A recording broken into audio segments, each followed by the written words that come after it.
PSI मुख्य 2012 ला प्रश्न आलेला की PSIच्या परीक्षेला आलेला आहे. मग आपल्या स्कॉलरशिप मध्ये सुद्धा असे प्रश्न असतात. त्याच्यात पहिल्यांदा कसं स्टेप्स कसे असतात, याने याला मल्टिप्लाय करायचं.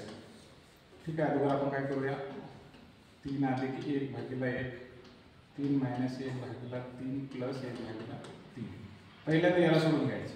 ठीक आहे, 3 त्रिक 9 आणि 1 10 भागिले 3 झाले, इथं 10 भागिले 3 एवढं झालं. आता काय करायचं, याने याला मल्टिप्लाय करायचं.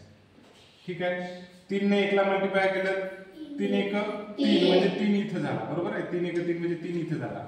आता काय करायचं आहे, तुम्ही कोणाला मल्टिप्लाय करसाल, 10 ने 3 ला मल्टिप्लाय, 10 त्रिक 30 वजा 3, 30 वजा 3 किती झाले, 27.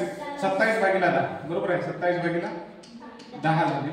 पुन्हा 10 ने कोणाला मल्टिप्लाय करायचं, म्हणजे 10 भागिले 27 झाले की नाही, 10 भागिले 27.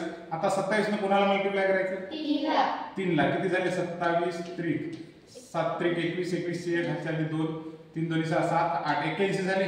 81 आणि 10, 81 आणि 10 किती झाले, 91. 91 भागिले 27, 91 भागिले 27. आणि शेवटी आपण कोणाला मल्टिप्लाय करतो, 1 ला, म्हणजे 27 भागिले 91. अशा पद्धतीने आपला आन्सर 27 भागिले 91. कुठला आहे, 27 भागिले 91, 4 नंबरचा पर्याय. ठीक आहे, अशा पद्धतीने आपल्या स्कॉलरशिप मध्ये सुद्धा असे गणित असतात, मोठ्या परीक्षेला सुद्धा असे एक्झामला असतात.